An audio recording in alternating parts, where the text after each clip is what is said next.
Hello, everybody, and thanks for joining us today on our sales webinars.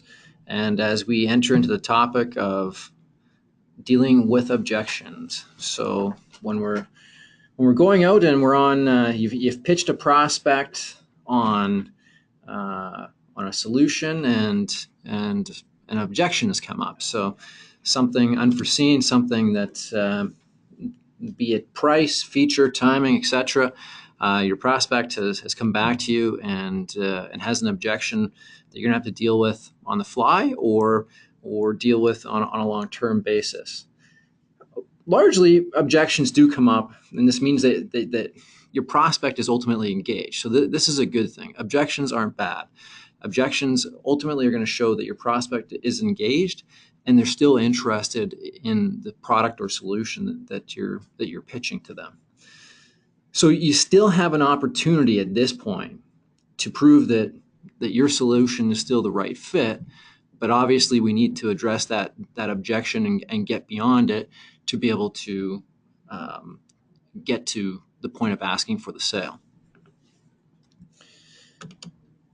So you're going to need to be able to address these objections. You need to address the objections proactively, and otherwise that the client is likely not going to have is likely not going to be able to move past that and get to the point of sale. So it's become the hurdle that is preventing them as a buyer and coming into purchasing your solution. So relaying their concern, or in this process, when we may not have necessarily heard or sourced out the proper solution to the needs analysis that you've conducted with your prospect. Or, sometimes prospects haven't told you. You've asked the right questions, but and you've proposed the correct solution in regards to that needs analysis, but they haven't told you necessarily if the true objection that's there, or they have new objections that have come up based on your proposal.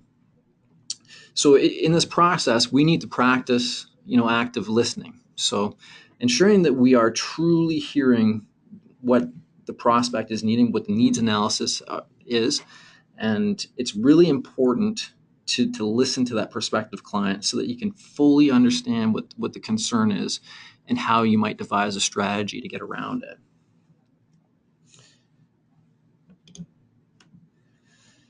So we want to have two-way communication while we're addressing an objection. Relaying their concern back to them to confirm is one of the first tactics that we can use.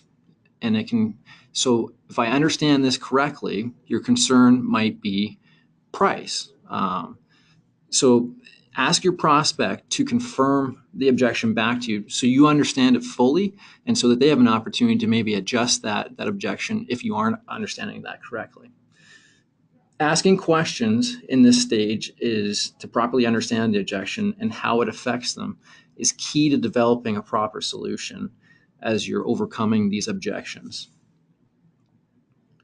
Often what a prospect initially says might not be the root of the objection.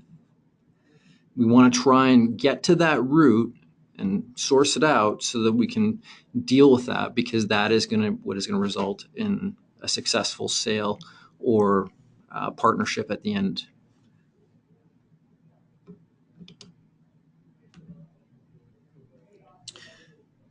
So in this process, we want to be able to address their concerns. You want to back that up with some logic, back it up with the facts. And if you don't know the answer in this process when the objection comes up, don't make things up. Say something to the effect of, let me get back to you. We don't want to come up with any of the answers that we don't necessarily know at the time. And it shows that, again, we are showing active listening and that we are truly trying to help the prospect overcome this objection and go with our proposed solution. So again, really work to address the root problem, try and source it out. Some of the roots Again, when you ask some of these first questions and a needs analysis of the client, sometimes they're not necessarily telling you what the root of that objection or the root of their issues necessarily are. So again, objections are great because you're going to be able to help overcome some of these issues that they may not have necessarily told you in that first meeting or that first contact with a prospect. So some of the ways you can do this are building the value. So let's say the objection is price. We want to come back to the value that we've established within the product, and as that pertains to their needs that they have within their certain issue or proposed solution that we're delivering.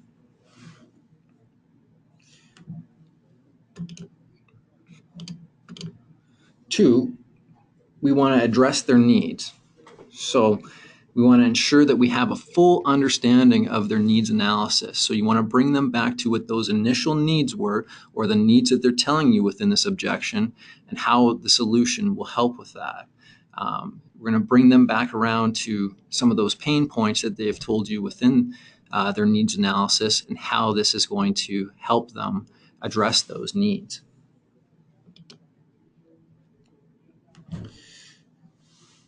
And thirdly, we want to try and confirm the objection and confirm what we're hearing. So confirm that we've adequately answered the objection. So once we've overcome it, have we answered the objection correctly? If we have not, there's either an issue with our understanding, or again, they haven't necessarily told you what the root of the problem is. So you haven't effectively solved the problem. Some of these questions can look like, when you're asking for the business at the end of this, if I'm able to address this, are we able to move forward? And if your prospect tells you yes, you've effectively addressed it. If they're hesitant and not, we're going to have to source out get back to the root of the problem and start going through, and again, that needs analysis, asking more questions, and trying to confirm with them what the issue is, with us being able to come and deal with that objection to get to the point of sale.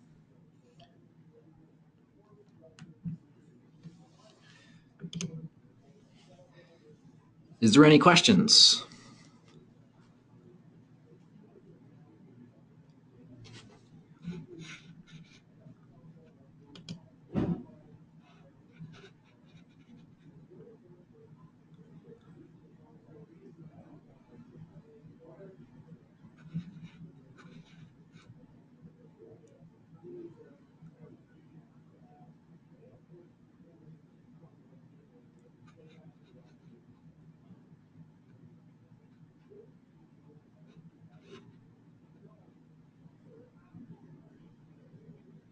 I'd be happy to answer any questions at this point, if anybody has any, on dealing with objections. Any objections that you're dealing with in the field, feel free to put them into the question module, and I'd be more than happy to help field some of those and tactics to maybe get around some of them.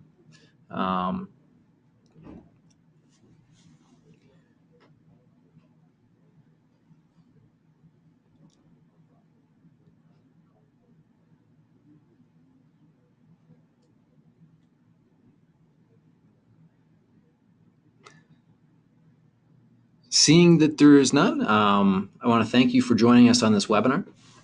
Just a quick review. Objections are great. Objections are obviously telling you that your client is engaged with you, they're engaged with your solution. So they're going to allow you to get to the next process. Objections ultimately, very rarely do we hit a home run on the first swipe or first proposal. So this is a great indicator that you're on the right track. You're going to practice your active listening, making sure that we're hearing what they truly are, what they truly are telling us that they need to be sold on. And we're going to use 3 different tactics and ensuring that we're building the value around our solution. We need to address the needs that they've sourced back out to us in terms of the objection. And we want to confirm those needs, because Once we've got the confirmation, that's likely when we can ask for the business again. Thank you. I've got one question here. So what about when you've just sent the snapshot report? Sometimes the objections are coming in pretty strong then. So if I'm understanding your question correctly, you've just sent the snapshot report to them, and what types of, what I'll ask you for, and I'll try and answer this as best I can without this, but the question I'd ask back is what types of objections are you facing in that period? So if you can give me a few examples. But the snapshot report is the report of pain. So they're going to come back with a lot of questions or objections in that period as to what they're seeing within that report. But ultimately, we're developing that value in that report because we're able to help resolve those points of pain that the snapshot report is telling them. But if you can let me know what objections, i.e. you're facing within that, I can answer that a little bit more clear.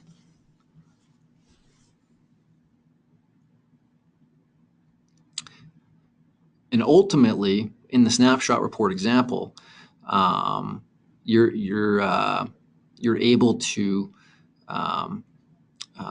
source out again those points of pain. And if they're coming back with objections, those are great buying signals. So they have questions and on how they're going to resolve those issues potentially.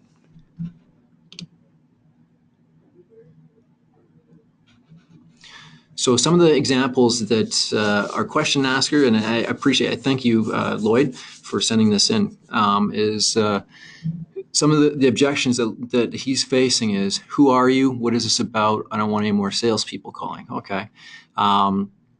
So some of those things is that you want to try and address is that obviously that who you are is that they're getting this potentially unsolicited. So you just want to be able to establish who you are, what you're doing, and you want to try and get some of that. That's more about getting the meeting potentially at that point, and how we might help them resolve those issues. And again, coming back to the points of pain, being what is maybe lacking in their snapshot report and how we can help them, and maybe focusing in on that. And you're not focusing in on price or cost of solution, but you want to start that dialogue with the prospect because you're trying to develop credibility at that stage. What is this about? So, I mean, this is about helping them to generate more customers, and that's really the root of what everybody's trying to do. And us as the local experts are trying to help them with that.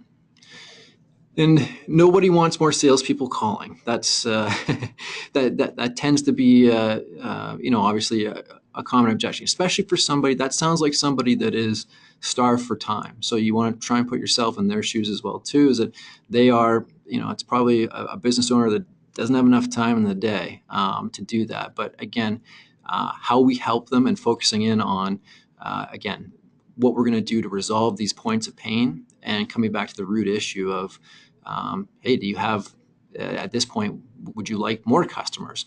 I think that question is easily resolved, and obviously they've got people that are coming to them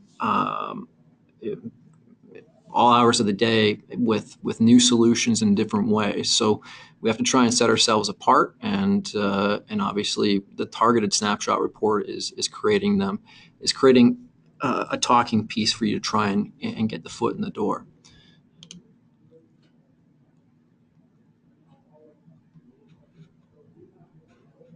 So, and just a follow-up question to this, sometimes just getting them to take the call to set up an appointment for reviewing the snapshot report deeper is more difficult. And again, that's just developing credibility, in that trust that we are going to resolve their issue, and getting that, and taking and gaining a meeting is sometimes the toughest battle. So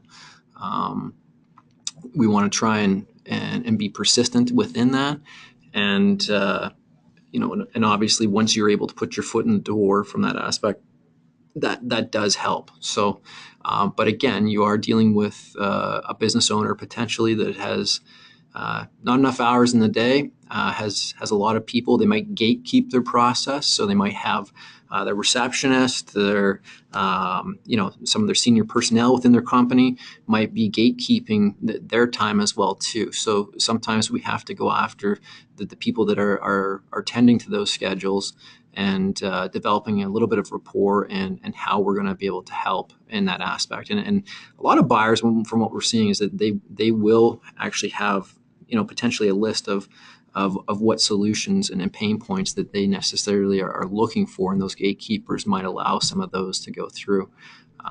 But persistence is key, and again, from a psychological standpoint, the pain portion of it is more responsive than the statement of acquiring the potential of new business. Being able to address a pain point is going to get you more results than the promise or of new business, although they do go hand in hand.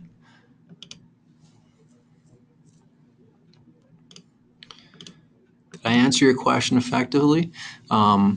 If you'd like to follow up, please do so.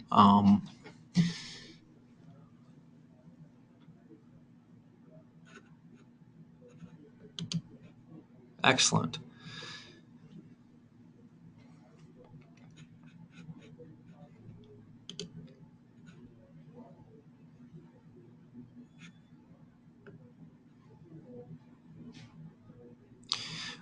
Well, thank you everybody for attending, and hopefully this was some helpful insight into dealing with objections.